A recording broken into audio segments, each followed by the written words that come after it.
Greetings, citizens. Hey you beautiful, creepy human being you, and welcome to today's true crime episode.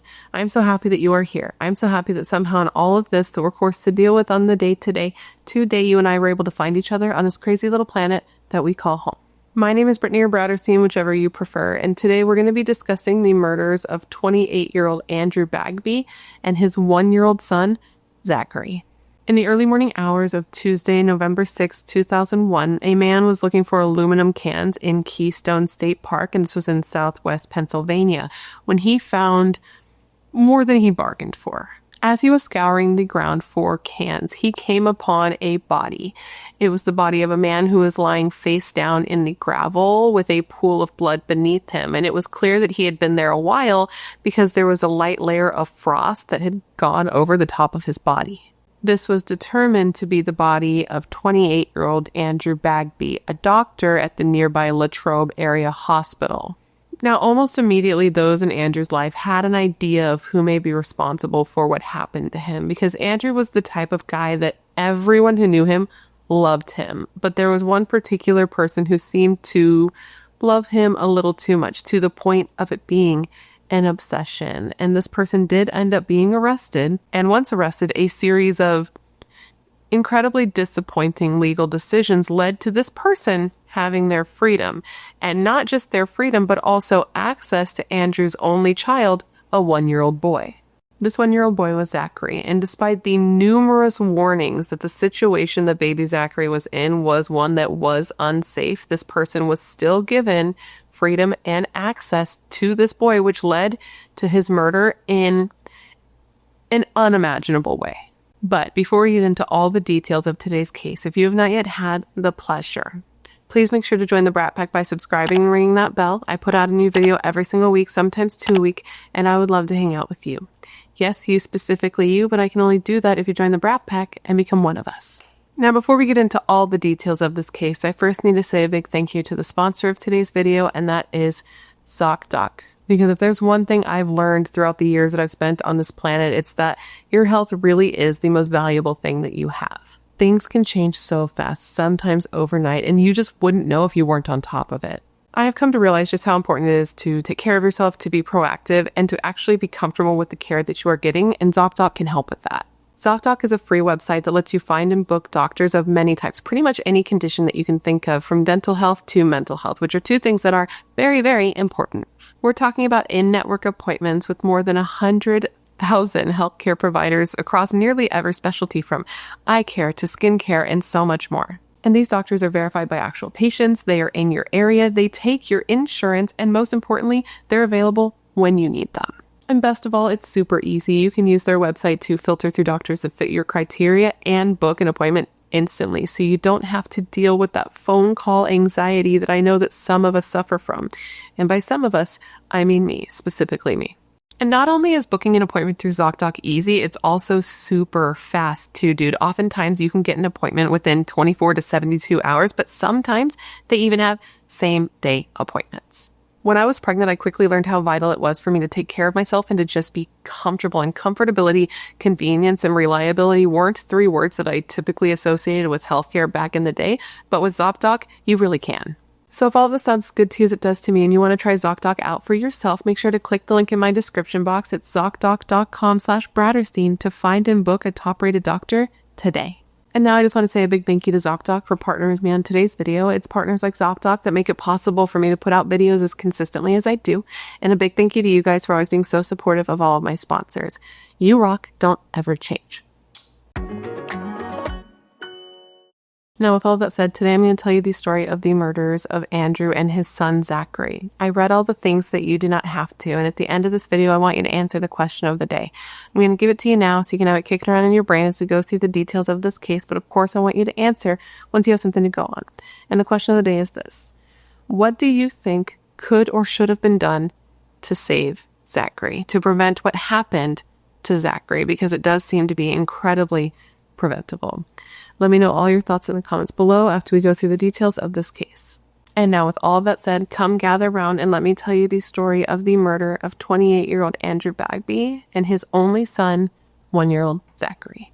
Andrew David Bagby was the only son, the only child born to his parents. This was his father, David, who was a computer engineer, and his mother, Kate, who was a nurse and a midwife. And he was born on September 25th, 1973 in Sunnyvale, California, and he was said to have been a miracle to his parents. They had been trying to get pregnant for years and had even tried medication to aid them in their conception, but nothing had worked. And then one day the test was positive, and they were so excited to have and to hold and to love who they knew would be their only child.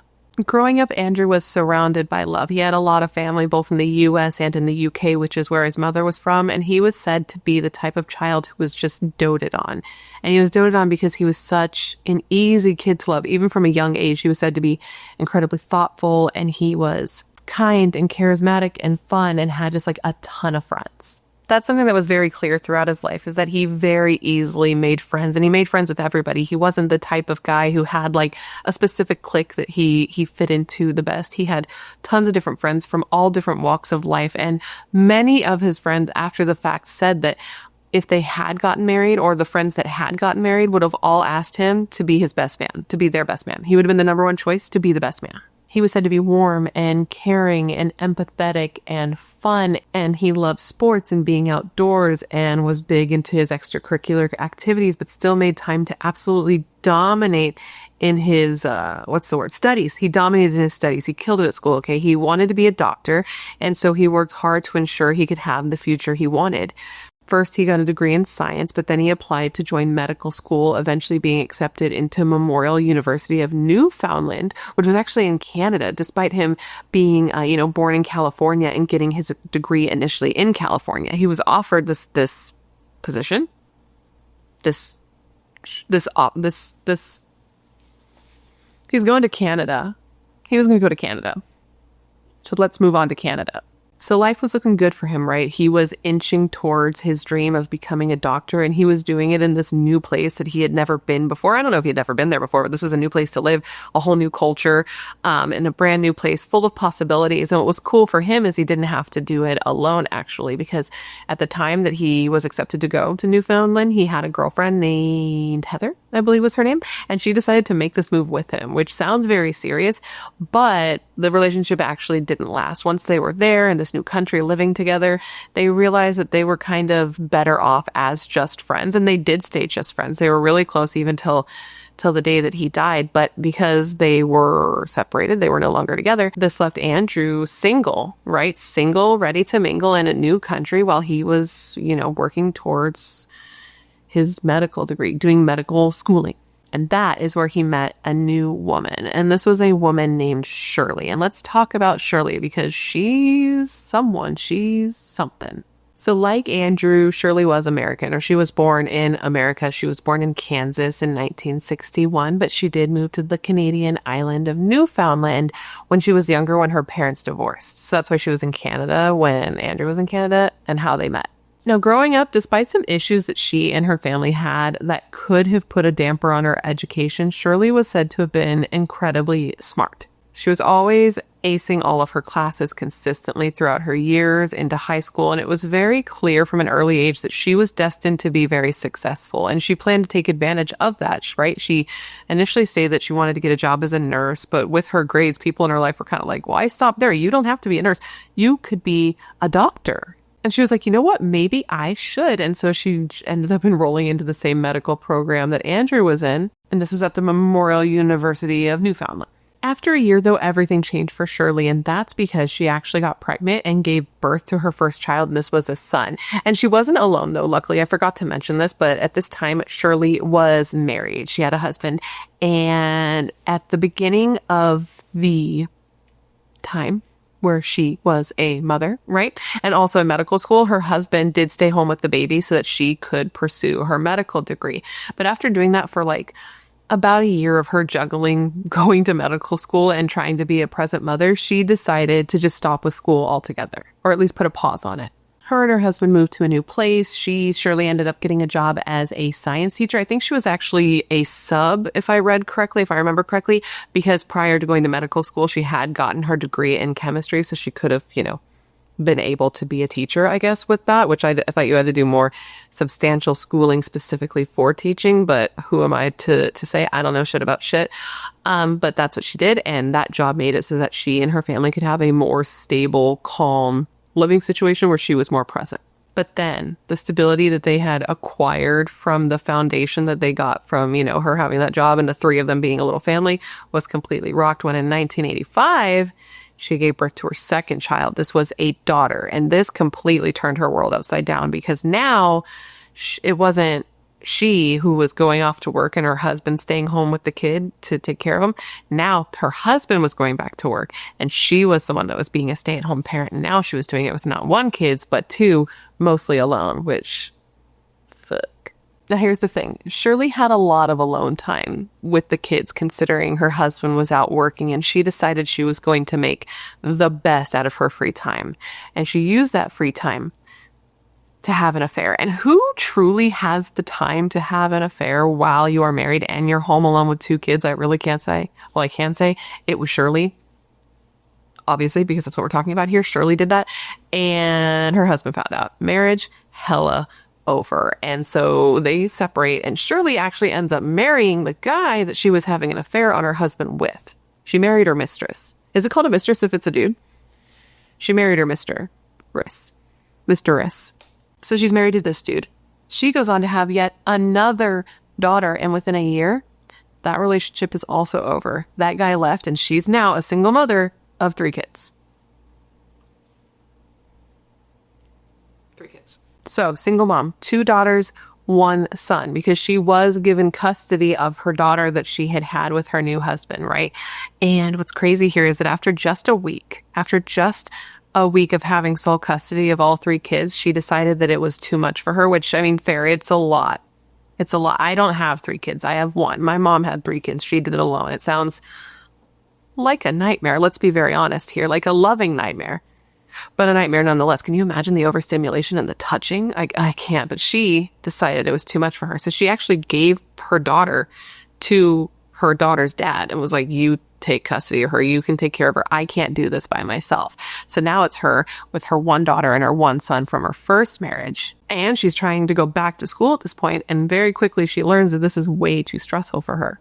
Now, because this was too much for her, right? Being a mother of 2 kids, trying to go to school and also trying to make money to make ends meet to take care of these kids and to take care of herself, she decided that she needed to find another way to make money. So she actually took in like a boarder, like a tenant, to live in the property with her to bring in some more income. And this tenant was the one who was able to actually see just how overwhelmed Shirley was with the situation she had gotten herself in. This man saw how Shirley was with her kids, and she wasn't good. Okay, she wasn't a good mom. This guy saw that she was abusive, not just emotionally, but physically as well. And sometimes she would leave these small kids home alone for days by themselves. Which is like, listen, I suspect that having 2 kids would be difficult and be stressful, and that doing it while trying to go to school and trying to make money would be difficult and would be stressful. But you can't leave your kids alone, and you can't be a shithead. And like, people do it every day, and they do it without being a bad parent. So it just makes me very frustrated how you could hurt your kids. I don't understand people who hurt their kids. Now, if you're thinking to yourself like, oh, so this guy saw this and didn't do anything about it, you would be incorrect, because he saw this and he was like, no, that's going to be a no from me. And he actually reported what he saw happening to these kids to the authorities. And because of that, like, child services was brought in to look into the situation, and they questioned the kids, and the kids confirmed what this guy said that he saw, and also told them, the kids told them, that their mother would beat them with her hands and also with a belt. Now, what's super fucked up here is that despite the fact that the kids confirmed what this man suspected, or not what he suspected, what he reported seeing, this case ended up being dropped and no action was taken. And that's because in questioning Shirley and also questioning other people, like the kid's father, Shirley's ex-husband, the adults in the situation told the people, the child services people, that there was no abuse, that Shirley wasn't abusive, that she had threatened to spank the kids with her hands or with a belt, but she had never actually did it. Now, I think that's wild. I think it's wild that they would take the words of 2 adults as opposed to the words of the kids that this was happening to, and an unbiased adult who came and just reported what they saw and was like, being a see something, say something type of guy. But that's what happened. And I feel as if there's something missing in the reporting that would explain better why this was the case. But unfortunately, I'm telling you what I know. And it's also possible that there was no more to it, because we see often that there are failures in the child welfare system, unfortunately, because of they're overworked, they're underpaid, etc., etc. We've seen it time and time again. Think about Josh Powell. Okay, moving on.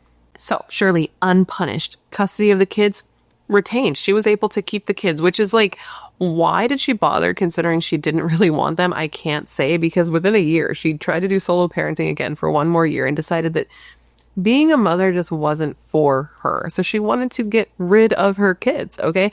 So she tried and failed to get other family members on her side of the family to take the kids. And when she had no other options, she decided, you know what?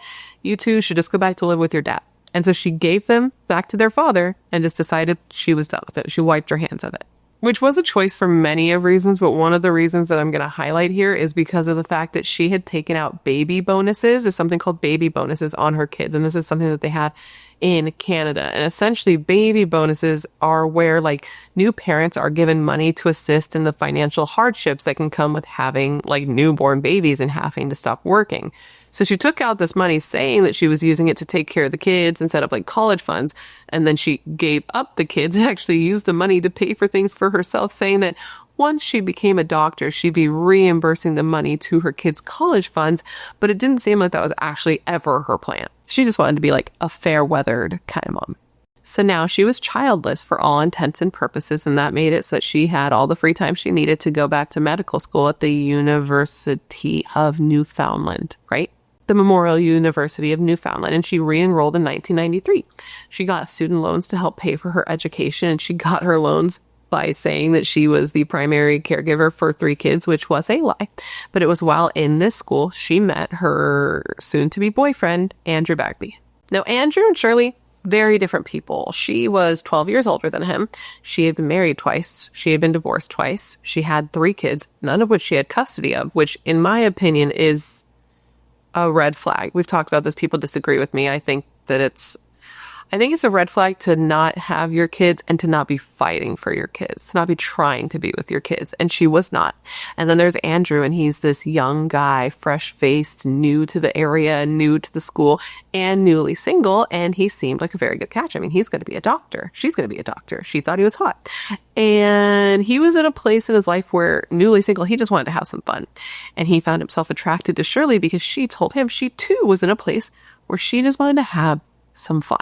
But what Andrew did not know can easily be summed up with a quote from Ryan Howard when describing Kelly Kapoor, and that was this: Shirley's idea of fun was getting married, and having babies immediately with him. Shirley was the type of woman to get very obsessed and turn every relationship very dysfunctional almost immediately, which is a very nice way to say what she actually did. One main example of this happened in 1996, shortly before Shirley met Andrew, okay? She had been in another relationship with another med student. This was a dude named Miles. And Miles, strangely, was also a lot younger than Shirley, just like Andrew. He was like more than a decade younger than Shirley, but they were in a relationship with each other. They had been dating. They had seemingly been like in love and were serious. They were even living together. But of course, it was always just like that much more intense for Shirley. Her love always just seemed to become an obsession, man. And like, that does not a healthy relationship make, you know? So within no time, they started having problems. They started fighting a lot. They would argue a lot. They would yell a lot at each other. And it started just being verbal. But with time, it became physical, not on his end, but on hers. She would punch him and she would hit him. And after a while, Miles got to a point where it was just like enough was enough. And after about a year of seriously dating, he ended the relationship with her. He told her it was over, which is the thing to do. I think once you become physical with your partner in any way, you should probably end that relationship, because like, you shouldn't be physically hitting each other. That's just my opinion. If you disagree, that's your opinion. But I've said this to people in my life. Like, once you touch each other physically when you're angry, you should probably end that relationship so it doesn't escalate. But you know, that's what Miles did. He told her that it was over. And Shirley was like, I actually reject that. You are still mine. We are still together. She would not let him go. She started calling him over and over, night and day, leaving him these super weird messages, and just, she would not let him have a moment's peace without her. And it's not like he had a moment's peace with her either. And her obsessive and overbearing nature wasn't reserved just for the phone either. She started following him. She started literally stalking him. She would go to the places he was. She would approach him on the street. She would try to get him to take her back. She would start fights, physical altercations with him. It was persistent, and there was nothing he could do to get her to stop. Not even when homeboy up and left the state. Or excuse me, not the state, the country. He left Canada. He went to the United States. He moved to Pennsylvania, and she still would not let him go. She tracked him down. She got his phone number. She called him over and over and over. And when he wouldn't take her calls, she got in her car and made the thousands of miles drive to where he was. She was the woman who quite literally drove 1,000 miles to be the woman who would travel that 1,000 miles to fall down at his door. You feel me? When she showed up at his house in the States, they had been broken up for a year. A year. And still she would not let it go. She got to his house and she knocked on his door over and over and over until the cops were called. She camped out in front of his apartment for an entire month, dude. And then almost 2 years after the two had broken up, he came out of his apartment one day to find her unconscious on his front yard, like in front of his house, wearing a black dress and holding a bunch of roses. Apparently, she had intended to take her own life right there in front of his house, and they knew this because beside her, in this dress with these roses, there were 2 suicide letters. One written to Miles and one written to her psychiatrist. And in one of these letters, she wrote of her mental state, quote, "I am not evil, just sick." So anyways, Miles calls 911, an ambulance comes. She's taken to the hospital. Her stomach was pumped, and still, this was not enough of a wake-up call to like sober her up and have her get her life together. Because as soon as she was able to, like physically able to, she used the phone at the hospital to call Miles, pretending to be her own doctor. She changed her voice, pretended to be her own doctor, and informed him that she had died in the night. Which, bro, that's just like crazy behavior to be so obsessed with a person that you would go this far. It is frightening. There's something wrong in the brain for you to do something like that. And she seemed determined to stop at nothing to make sure that she was going to be able to insert herself into Miles's life. But it seemed like with Shirley, that age-old saying was true, that in order to get over someone, you needed to get under somebody else. And that somebody else for her was Andrew Bagby. Now, Andrew, again, just wanted something casual. Shirley told him that she wanted just the same because she had just gotten out of a long-term relationship. What a way to describe it. But that's what she said. So she didn't want anything serious. She just wanted something fun, someone to pass the time with and enjoy the time while it was passing. And for Andrew, he's like, that's perfect for me because I want something very low commitment while I focus on becoming a surgeon. So the two started to see each other, started spending more time together, started going out together. And people who saw them as a couple definitely thought it was like a little bit weird, probably because of the age difference, because like not everyone is chill with that, you know what I mean? But the people who found it the most strange were people who knew who Shirley was independent of her relationship with Andrew, people who had seen her with other men and had seen just how she was with people in general. And this made them worried because Shirley was known to just like not be a very good person. She was said to have aggressive mood swings and have difficulty controlling her emotions, and was even known to sometimes like yell and scream at her teachers, which is a choice. But you know, this wasn't the version of Shirley that was made readily available to Andrew.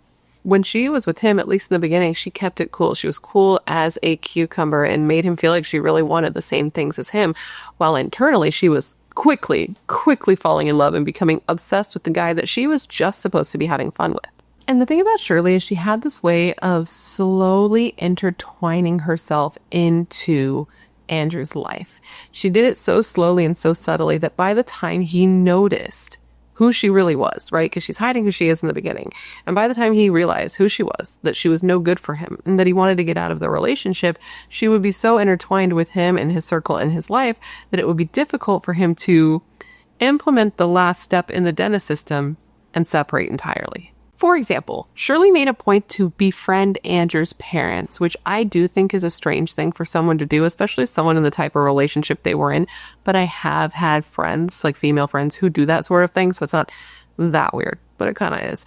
But that's what she would do. She would become friends with his parents, despite the fact that he had told his parents the nature of his relationship with Shirley, that it was casual, that it wasn't serious. Still, she would make a point to talk to them. Before even meeting them, she got into a habit of calling them and chatting with them on the phone. She even got so comfortable with them in an attempt to get closer and more intertwined in Andrew's life that, okay, there was this time where she wanted to take her kids to Disneyland because remember, she's a mother. She has kids. She wasn't with them very often, but fair-weathered mother she was, and she would see them from time to time. And on one of these times, she wanted to take her kids to Disneyland. Remember, she lives in Canada. Well, Andrew's parents live in the States, so she reaches out to them to ask if she and her kids can come and stay at their house while they go to Disneyland.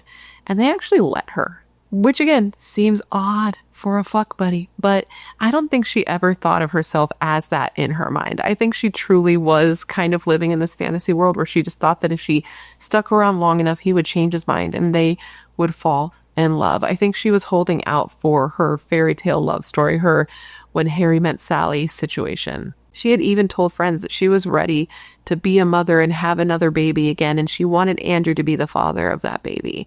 But she was in for quite a shock if she was really in this headspace where she was going to end up with him, because once he finished medical school and decided to go back to the States, specifically he was going to be going back to New York, he decided rather, that he was done. He was just over it. Now, in the beginning, he did entertain the idea of doing long distance for a while. He was going to be in New York, and by this time, she was going to be in Iowa, actually, because he finished school and got a job in New York. She finished school, and she got a job at a hospital in Iowa. So he was open to that, but he clearly wasn't as serious about it as she was, because during his residency, which lasted a year, she flew to him in New York, I think 7 times, and he only went to see her once. Just once. But still, she maintained hope. And then when his residency was over in New York, he ended up getting a job at another hospital. And this was in Latrobe, which was in Pennsylvania. And that was even closer to Shirley. And so she's like, so you're saying there's a chance? But there wasn't. Okay, there wasn't actually a chance here. He didn't want a relationship with her. He had told her that from the beginning. The fun had run its course. So it was clear that he was pulling away from her. He was ending the relationship. He stopped visiting her. He stopped taking her calls. And of course, she panicked. No matter what she tried to do, it didn't seem to work. And it really seemed like she was going off the deep end as soon as she was able to feel that he was pulling away from her. Like, okay, for example, when he was still back in New York, I'm backtracking a little bit because I almost forgot to tell you about this. But when he was still back in New York, when he first started pulling away from her and wasn't visiting her as often and all of that, his house got robbed. Where he was living got robbed. So this happened after a visit from Shirley, and though she left to go back home, people in Andrew's life, and even Andrew at the time, believed that she didn't really leave. She just waited for him to leave for the day and then went back to his house and robbed him. Because this was a robbery, yet the only things that were taken were things that either meant something to him or were means of communications, like, his laptop, his Palm Pilot, CDs, DVDs, like a Memento Zippo, things that mattered to him. He called the cops at the time, and even though he believed Shirley may be responsible, there was no sign of forced entry, Andrew didn't push the issue, and there was no evidence that she did it. It was just a feeling that he had. And now in hindsight, it seems that she was taking things that mattered to him because they were important to him, and I don't know if she wanted to hurt him or if she just wanted to feel close to him, but it also seemed like she was taking the things so she could spy on him, and more specifically spy on who Andrew may be talking to. Because, well, you'll see in a second, I'm kind of getting ahead of myself here. The point is, she was losing it, and she was doing everything in her power to hold on to him. But the harder she tried to hold on to him, the more he pulled away. So she did the only thing she could think of to try to hold on to him for good. And that was telling him that she was pregnant. So in October of 2001, when she was 3 months pregnant, Andrew agreed to meet with Shirley so that they could discuss what would happen moving forward. And he made sure that she knew that if the choice when they moved forward was for her to keep the baby, it would be a co-parenting situation, not a relationship. He was seeing somebody new now, so the idea of he and her was completely off the table, and this infuriated her. Not only had her plan to lure him back completely failed, but he was also seeing somebody new. Somebody who very shortly after Andrew's apartment was robbed and his communication devices were stolen, started getting weird messages from a woman who was clearly trying to disguise her voice, telling her to stay away from Dr. Andrew Bagby. Wonder who that could have been. Within no time after learning all of this information, in a fit of rage and despair while she was on one of her many trips to continue trying to see Andrew, she told him that she had made this all up, that it was a lie, she wasn't pregnant, and she never had been pregnant. As I'm sure you can imagine, he was fucking pissed. Like, this is crazy behavior. It's also just so... it's just deceitful, and it's wrong, and it's not something a person should do. You shouldn't lie about pregnancy. And he was done, dude. He was pissed. He packed up all of her shit. He told her to take it and go. He put her on a flight, and he told her, like, this is over. This is over for good. You need to understand that. And he said she just needed to go home.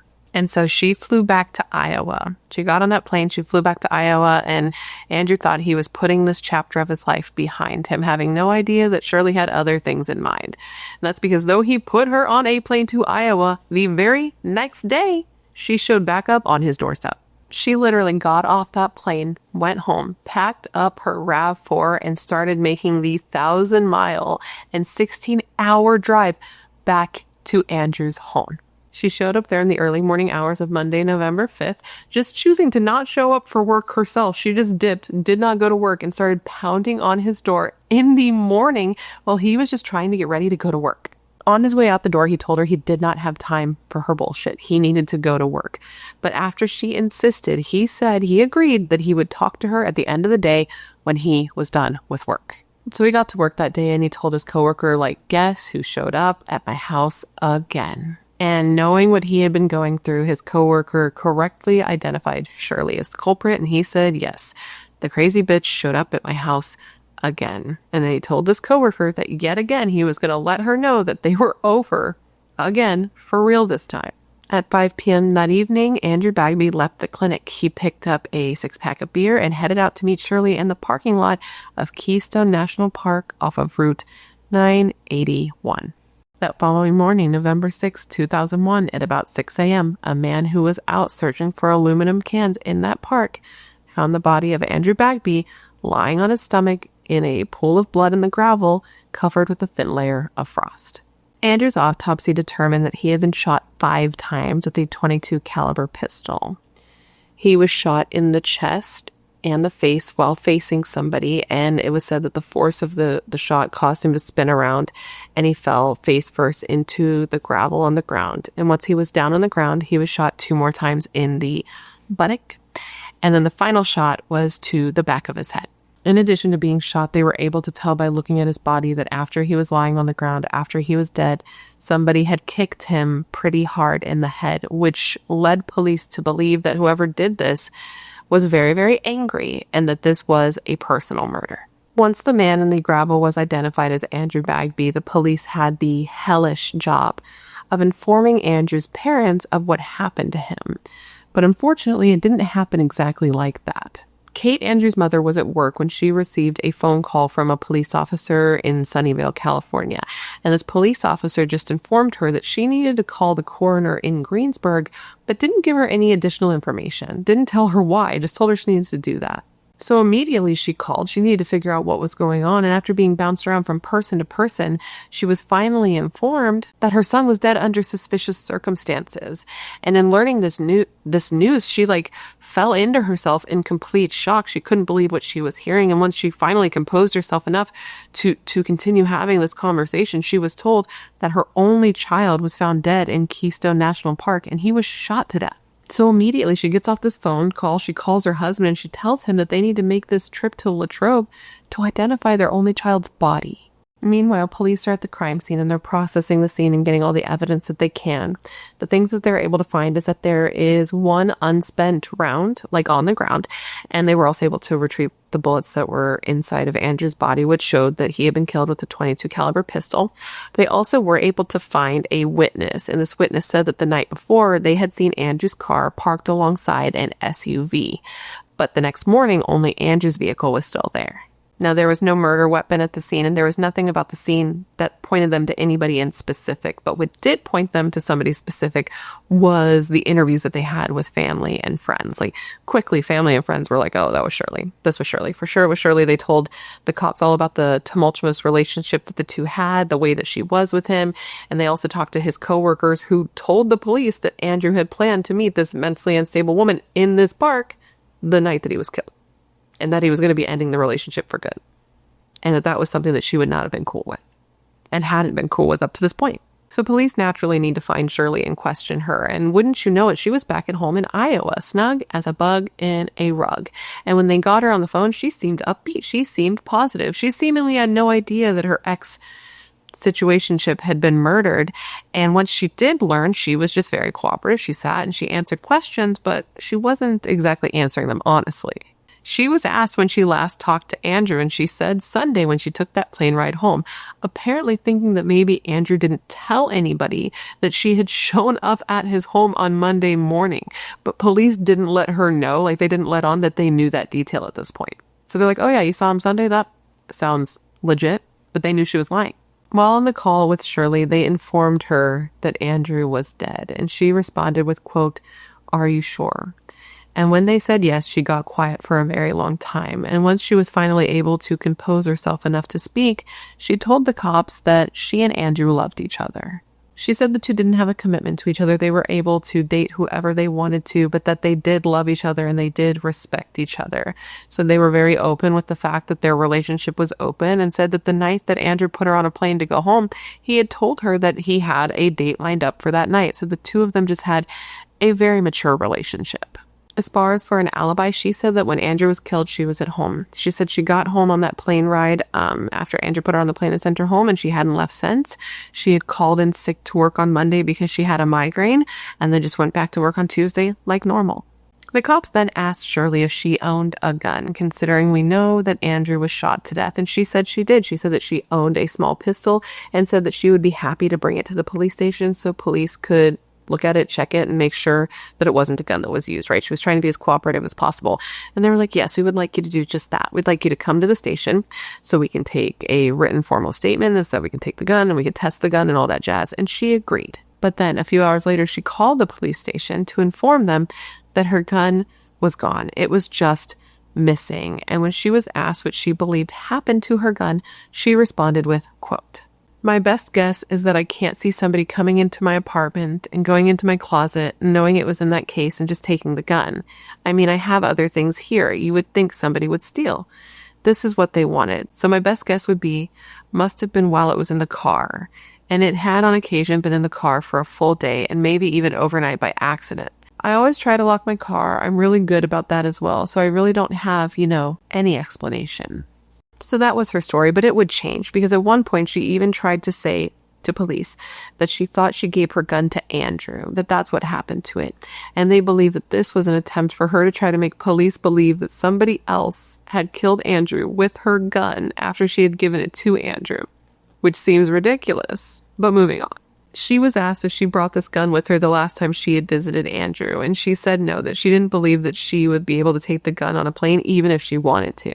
Now, once the interview with Shirley was over, police decided they wanted to look into her a little more. They weren't buying what she was saying. It wasn't adding up, and her version of her relationship with Andrew wasn't matching up with what other people said their relationship was like. And on top of that, she had a gun that was just randomly missing. And not only did she have a gun, but she was also taking gun lessons, shooting lessons. And the lessons started in October of 2001, less than a month before Andrew would go on to be shot to death. So, and this is kind of genius, in learning that Shirley had taken shooting lessons, the police decided that they wanted to go and speak to the man who had given Shirley these shooting lessons in the first place. And this guy, once the police contacted him, they were like, I don't know if he was expecting it, but he wasn't surprised to hear from them because Shirley had already contacted him and told him that her gun had been stolen and that police were looking at her in connection with a murder. And when he heard this and then police called him, he was all for helping because he was like, I can't believe that one of my students could be involved in something like this. And he wanted to do anything and everything he could to help. And he was very helpful because he was able to let police know that Shirley's gun had a unique characteristic. He told police that Shirley's gun was kind of a piece of shit. She got like a super cheap gun. It wasn't very good, and it had its fair share of issues. And one of these issues was, and I don't really understand guns, so I'm going to be reading you a quote here. But this gun, quote, sometimes failed to feed the bullet into the chamber correctly, which would cause a live unspent round to be ejected onto the ground. He was also able to tell the cops that Shirley used CCI Stinger ammo. Now, why was this helpful? I'll tell you why. Or rather, I'll remind you. Remember when I described the crime scene where Andrew was killed? And remember how I said that there was an unspent round on the ground? Well, police looked into this bullet, this unspent round, and they found that it was the same kind of ammo that Shirley's teacher told them that she had used. And there was an unspent round on the ground, just like frickin' Shirley's janky-ass gun was known to do. On top of that, police were able to get Shirley's cell phone records, right? And her cell phone records proved that she did not just simply get off the plane when she got home from Andrews and then stay home until Tuesday and go back to work. They were able to tell that she had literally gotten off the plane and immediately turned her ass around and made that thousands-mile drive back to Andrew's home. They were able to literally track her all the way there, and they were able to see that she had actually logged into her eBay account from Andrew's computer the morning of the day he was killed. So that proved that she had been there. And they were also able to see that right after he was killed, she immediately got back in her car and made her ass drive. She drove her ass back to Iowa to make it seem like she had never left. Now, despite the fact that the evidence against Shirley in connection with Andrew's murder was circumstantial, they thought that it was substantial. Okay, they had the gun that was, quote, missing, a gun that she frequently changed her story about to police and also to friends and family members who Shirley talked to about the case. They also had that unspent round found near Andrew's body. They had her last minute and secret visit to Andrew's house the day he was killed. And they had the idea that Andrew had rejected Shirley, and Shirley had a long history of being very emotionally in control, out of control. She was fucking crazy when she was rejected. So, a warrant was issued for her arrest, but when they went to deliver this warrant and arrest her ass, they found that she was gone. She was gone. She had left, and not just the state, but the country. She had flown back to Canada. And she wasn't running. No. Don't get the picture wrong in your head. She said she wasn't running. She simply just wanted to go home to Canada so that she could be closer to one of her kids who had recently been in a car accident. So, she was back in Newfoundland. Now, that didn't mean she was in the clear, though, because the U.S. authorities contacted the Canadian authorities, and they went and they arrested her on suspicion of murder in the United States. But this is where this case gets all fucky, okay? It gets so complicated and so messed up because extradition. Extradition is a bitch, even in murder cases. But in this particular case, it got even more complicated because Shirley was pregnant. Now, you may be thinking, I thought that she said she was pregnant, but then turned out not to be pregnant. And she told Andrew that, and it was a huge fight. Yes, that is true. So somehow, between the lie about being pregnant and Andrew's murder, she had actually gotten pregnant. She was like Verity in the book Verity. Anyways, when it was first revealed that Shirley was pregnant with Andrew's baby, Andrew's family did not believe it. They didn't believe anything that came out of her mouth, to be honest, because from the moment they learned that their son had been killed, they just knew that she was responsible, and they were having a very difficult time handling that. I mean, think about it. They had been friends with her, or at least friendly with Shirley, to the point that they had her in their house. They talked to her frequently. I mean, even the day that Andrew's body was found, Shirley had been calling his mother, Kate, on the phone. This woman had the audacity to call Andrew's mother to ask her if she had heard from Andrew, because she had been trying to get a hold of him but hadn't spoken to him since the Sunday before when she left his house. She also made sure to tell his mom that the Pennsylvania State Police in Greensburg had called her boss to ask where she was on Monday when she had called in sick. So both of those were brought up in conversation with Andrew's mother the day Andrew was found dead. And in hindsight, Kate realizes that Shirley was trying to create an alibi with her so that she wouldn't suspect her. I cannot even imagine how hard this was for his parents. They said that they were devastated, appalled, dead. They said that words couldn't quite capture just how shattered and broken their lives were after losing their son. They literally made plans to take care of the services for their son Andrew, to fly back to their home in California, and to take their own lives because they had no point in living without their child. So they go through this, somehow come out on the other side with the love and support of those who cared about them, just to find out that the woman who was in jail, who had been arrested in another country and was working on being extradited back for the murder of their son, was pregnant with their one and only grandchild. 6 weeks pregnant, which would already be such impossible news to grapple with if that's all they had to deal with. But that's not all they had to deal with, because they were quickly going to learn that the fact that she was pregnant was going to make the extradition process and the legal process against Shirley that much harder. I guess when you were pregnant in Canada, at least for a time, and maybe still now as well, you sweet, sweet, talented Native Canadians will have to let us know for sure, because I don't know. But I guess at least then, if you were pregnant and you were arrested, they were super, super lenient with you. And in this case in particular, a lot of choices were made that would have horrific results. For example, despite the fact that the prosecutors in Pennsylvania warned the courts in Newfoundland that she was a dangerous woman, that Shirley was a dangerous woman, a suicidal woman. I remember when her last boyfriend dumped her and she just showed up at his house and tried to take her life. They still granted her bail of 75,000 Canadian dollars, deeming that she was not a threat to society. Now, Canadian bail is also different than U.S. bail in a couple of different ways. For example, there is no money exchange. Instead, it's a surety, which essentially means that somebody else was promising the court that if they helped bail out this person and this person didn't show up to their court date, they would pay the amount that was promised. So in Shirley's case, 2 of her friends each promised $5,000 towards her bail, and the other $65,000 was paid by her own psychiatrist. Now, this was controversial, inappropriate, and actually illegal, and her psychiatrist got in trouble for this. He was actually found guilty of professional misconduct, and he didn't have to go to jail. He didn't serve any time. He instead had to pay a fine.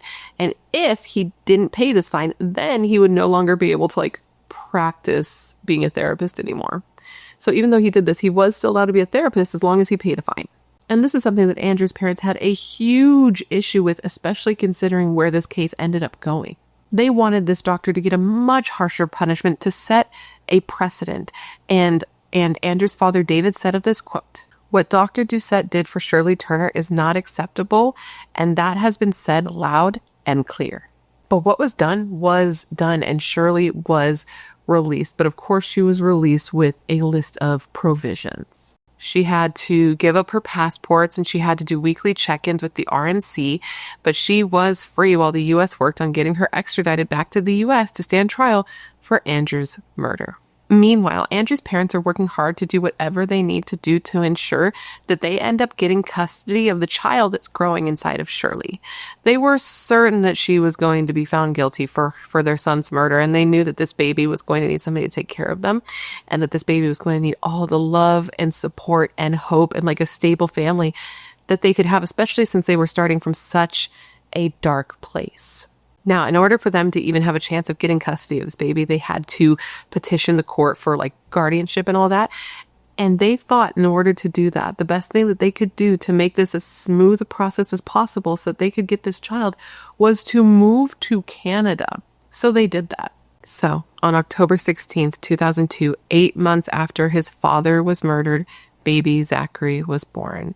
And his grandmother, Kate, said that he was just the most beautiful baby. At least once she was finally allowed to see him. Shirley could have let them see the baby. I mean, they literally moved there to have that as an option, but she refused. She said she refused because she thought that they may kidnap or hurt the baby, which was very rich coming from her. But what they really believed was the true reason that she stopped them from seeing the baby is that she just wanted to continue to hurt them. So on the day he was born, his grandparents petitioned for visitation, and in doing so, automatically the baby was given a DNA test to ensure that they were even related to the baby, which is something I wondered, because I would not put it past this crazy bitch to get pregnant by somebody else to try to trap Andrew, because look at how she had been. But it turned out that that wasn't the case. Zachary was Andrew's biological son, the only thing that Kate and David had left of their only lost baby. Which, to be honest, this was never a question for them. As soon as they saw the baby, they knew it was Andrew's baby, because the baby looked just like him and had this, little Zachary had this strawberry blonde hair, and they even had the exact same nose.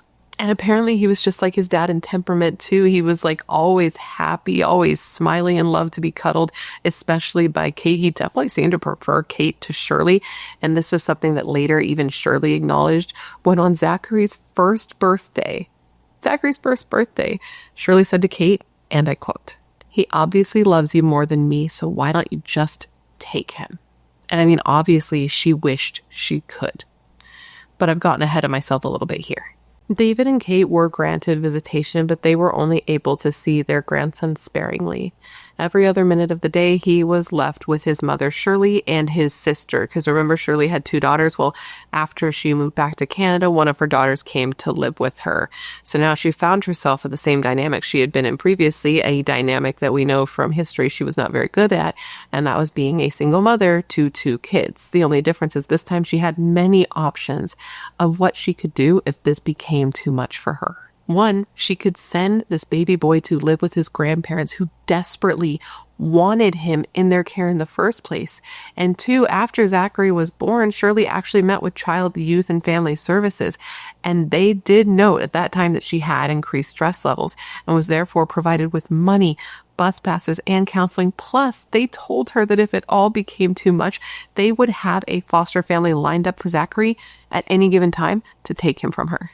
So she had options. And let's just remember that moving forward, considering what she goes on to do.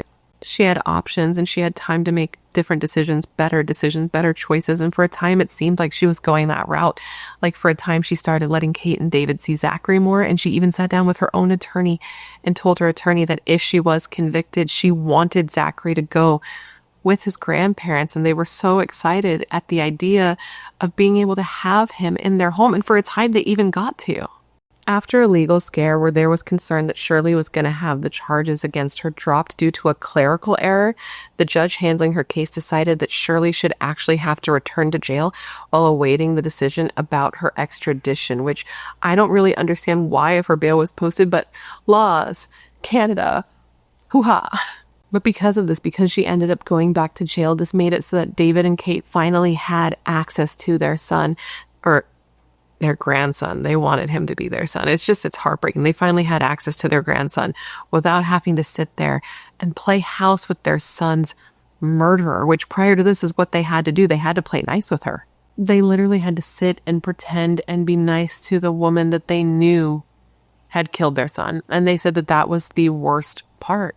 They didn't have to have a lot of direct contact with her, but they saw her all the time when they would do drop-offs or switch-ups with Zachary. And David, Andrew's father, said of this quote, "That's about as hard as it gets. My blood pressure. I just cringe facing that bitch, having to be civil with her." But they knew they had to because they know that at any moment, if anything pissed her off, she could just change her mind, take Zachary away, and they'd have to fight for custody and visitation all over again. So they made a decision that they would say yes to Shirley for anything. Anything Shirley wanted, Shirley got. They would buy things for her. They would buy things for the baby, formula, clothes, anything and everything that he needed. If Shirley needed somebody to watch him, they would stop everything. They would drop everything they were doing to be there for her. If she wanted to go out shopping and go be with friends, go to parties, go on dates, it didn't matter. They were going to be there. They were trying to make the best of the shit hand that they were dealt. And for a while, it seemed like things were okay. So for a short time, they had Zach to themselves to watch him roll and play and laugh and just be a sweet little baby. But it was so incredibly short-lived because I think it was within like 2 months, Shirley was back in court again, applying for bail. And now again, she was before the same judge who had let her free before. The lawyer for the U.S. fought for this, saying that Shirley was dangerous and Shirley was a flight risk. But her attorney disagreed, saying that she had been a really great person since being released on bail. She had gotten into no trouble and she had never been convicted of anything violent in her life. Convicted. Not that she didn't do anything. She hadn't been convicted. And unfortunately, this works. Okay, the judge decides that Shirley should be released because she is innocent until proven guilty. And the judge did not believe she was a harm to anyone else. But this judge was wrong. But because of this choice, David and Kate had to give Zachary back to his mother. Something that very obviously upset the baby. Like when they were trying to give the baby back to Shirley, he was freaking out. He was losing it. And I'd say that the fact that this kid did not want to be with his mother, even at the age of just 1, is very telling. Because let me tell you, My kid wants me every second of every day, 24/7. It's mama, mama, mama, mama, mama. Because I love him and I treat him well. And this baby didn't want his own mother. So this brings us to July of 2003, and Shirley has started dating another man. But this is an incredibly short-lived relationship. I think within a month, he found out who she was, found out what she was accused of and what she was connected with, and he ended the relationship. And even though it was such a short relationship, she lost it. Shirley lost her shit, and she started doing all the things to this man that she had done to all the men before him. 4 weeks, she harassed this man. For weeks, the weeks while she was still out awaiting extradition. Her extradition had actually been approved for June, but her attorney was fighting it and appealing the decision, so she was free. During this time, she called this man over and over and over, and when she couldn't get the reaction she wanted out of him, she told him she was pregnant, and she told him he better step up and better take care of her and take care of the baby. And when he told her that he would do whatever he needed to do for the baby, but the relationship between the two of them was done, she lost her shit. She freaked out on him and told him, you know what? I got an abortion. And then when she didn't get the reaction out of him that she wanted from telling him that, she said, you know what? Just kidding. I changed the appointment. I canceled it. I didn't get the abortion. I'm still pregnant.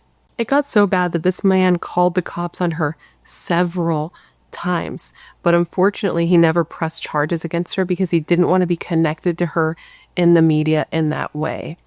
And because of that, nothing happened. And it's unfortunate that nothing did, because if charges had been brought against her for harassing this man, she would have violated her release, right? Her bail release. And she would have went back to jail, and she would have lost custody of Zach, which would have saved his life. Because on August 18th, 2003, she murdered him. At about 12:45 a.m. that morning, Shirley drove to an area called Concentration Bay. This is where the man that she had been dating worked and lived. She first went to his place of employment, which was like an ambulance service, and she went to his ambulance and she put a photo of her and Zachary in his door frame. She then drove to his house where she found his vehicle unlocked, and inside his vehicle she put 2 photos. One was of her and Zach, and one was of her and like her underwear. And she left those inside his vehicle along with a used tampon. She then drove her car away and ended up crashing into a ditch with Zachary in the car, mind you.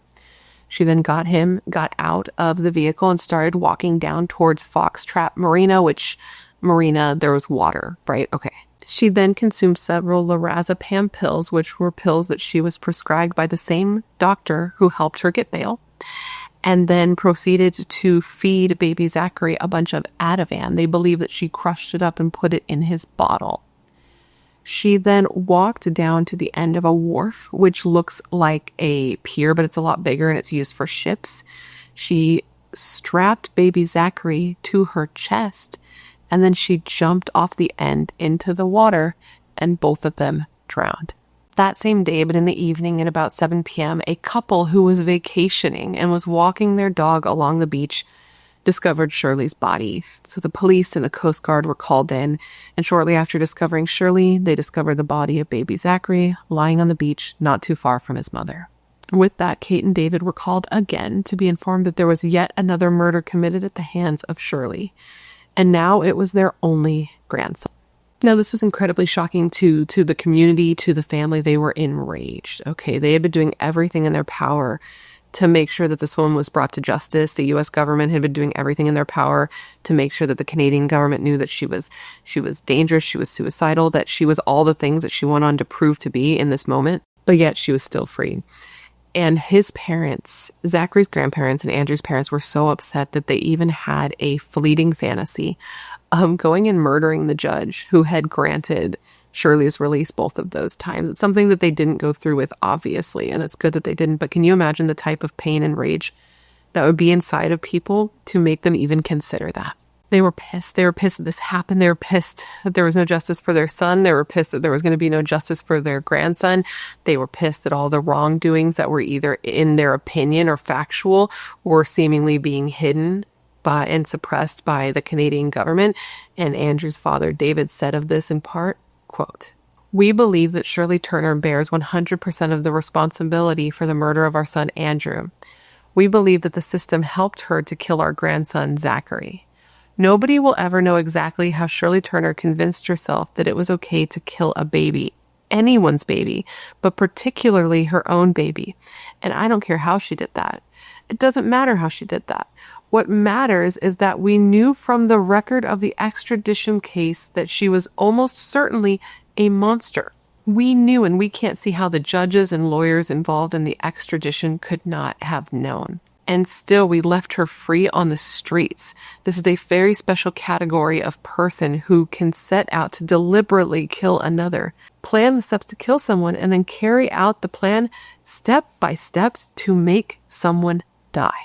Now, once the report into Shirley's suicide and Zachary's murder was released, where it concluded that their deaths were entirely preventable and that the Newfoundland court system and the social services had failed to protect Zachary, people were pissed, dude. They were pissed that Zachary's life and safety was secondary to the perceived injustices against Shirley. Now, Zachary's grandparents, Andrew's parents, were able to turn their anger and rage into action. They said that once all was said and done, they couldn't just walk away with things in the state that they were in because they thought that doing that would deny the importance of Zachary. And Kate said of this, quote, "When I go to heaven, I want Andrew and Zachary to say, 'Well done, Mom and Grandma.'" With that, in 2009, they introduced Zachary's bill to the Canadian Parliament. The intent of the bill was to allow Canadian courts to refuse bail on the grounds of child protection to people accused of serious crimes. And this bill was well received and actually signed into law in 2010. David has also written a book about his experience. It's called Dance with the Devil, and it went on to be a national bestseller. So if this case feels familiar to you, it's possible that you read that. And if you haven't read that and the case still feels familiar to you, it's possible that you saw the documentary. It came out years ago. At the time, it was very popular, but it was before the big boom of true crime documentaries. So it is possible that some of you missed it. But the documentary is called Dear Zachary, A Letter to a Son About His Father. And the documentary was created by a childhood friend of Andrew's named Kurt. And initially, it wasn't even intended to be a documentary. It actually started as a cinematic scrapbook that Kurt was making for Zachary. He had included footage of him and Andrew when they were young and a bunch of interviews of people who knew Andrew and loved Andrew, so that when Zachary was old enough to understand what had happened, because he was going to be growing up without a father, he could watch this and know his father through the people who knew and loved him when he was alive. Which honestly, that in itself is enough to make you cry, because he wanted to give this little boy the opportunity to know this man that so many people loved and admired. And he wanted to give this child this amazing gift, having no idea that he too would be killed and would never even be able to see it. Now, this is a very heartbreaking watch, and it became an incredibly important documentary also. Like, for example, it even ended up being shown for senators and representatives in Parliament of Canada, and it became, quote, a commentary on the injustices of the justice system in Canada. And its popularity did seem to contribute to Zachary's bill being passed. And Kurt said of making this documentary, quote, "I wish I never had the opportunity to make this film, but the project brought a lot of things into perspective. We are lucky to be alive. People see this film and realize they are so incredibly lucky to have everything they need to be happy," which is so true. But it also just breaks my heart because I think about Kate and David, who have just lost so much, and it must be so hard for them to feel that when most of what they have left is just memories of what they've lost, especially when they tried so hard to protect Zachary from Shirley, dude. And nothing they did worked. Like, David at one point even got to a point where he believed that the only way he could protect Zachary from Shirley was for him to kill Shirley. But, that didn't end up happening. And now Zachary is the one that's dead. David and Kate have a mini shrine set up for Andrew in their living room with a box that contains things that he loved, like his favorite lava lamp and photos and memorabilia left by friends and those who loved him. And they also have a memory box left for Zachary, but it is mostly empty. And David said of this fact in part, quote, "The symbolism of that pisses me off again," which I totally understand. I understand their pain the best I can, but I don't think anyone could really understand what these people have gone through without personally experiencing it. But, I understand their rage the best I can, and I think that they are totally justified in it. What happened to their family is a tragedy beyond measure, and it needs to be told and remembered and referenced, and most importantly, learned from. And that's why I wanted to talk about this case, because as Andrew's father, Zachary's father said, quote, "We want this story in as many heads as possible because we want people as upset and angry as we are. We have nothing to lose anymore." And with that, my friends, is the story of the murders of Andrew Bagby and his son Zachary. I hope that you found it to be informative. I hope I gave you all the information you would want when looking into this case. And of course, I just want to thank you for hanging out and remembering them with me today. Now, considering everything I told you throughout this video, I want to revisit the question of the day, and that is this. What do you think should have been done to better protect Zachary? The laws are so, it's very upsetting, and I'm just curious to hear what you guys have to say, because it's difficult when laws are in place to protect people, but protect the wrong people. But let me know all your thoughts in the comments below. I am curious to hear what you have to say. Before you leave, please don't forget to leave me a comment down below with whatever case you'd like to see me cover in the future. As you know, I have a long list of cases, but whenever you leave me a suggestion, I put it on my list with your name next to it, so if I do cover it, I can give you a shout out. I love looking into the cases you guys suggest, because there are often cases I haven't heard of or cases that need more coverage, and I know you're filled with great ideas and great taste, otherwise you would not be here. If you haven't already, please don't forget to join the Brat Pack by subscribing and ringing that bell. I put out a new video every single week, sometimes 2 a week, and I would love to hang out with you. Yes, you, specifically you, but I can only do that if you join the Brat Pack and become one of us. One of us, one of us, one of us. And if you want to hang out more consistently, all my social media is listed down below, along with a link to my membership and a link to my merch store. Now, if you didn't already know, what you're watching with your eyes, what you're hearing with your ears is also a podcast. It's True Crime with BRATTERSTEIN on all different podcast platforms. So if you want to go and give me a listen, a review, whatever you feel is appropriate, I thank you graciously. But if you don't want to do that, that's fine. I just want to thank you for being here. And now with all that said, I just want to thank you for being here when you could literally be anywhere else in the world. That is tight. You are tight. I hope to see you in my next video. And in the meantime, take care of yourself.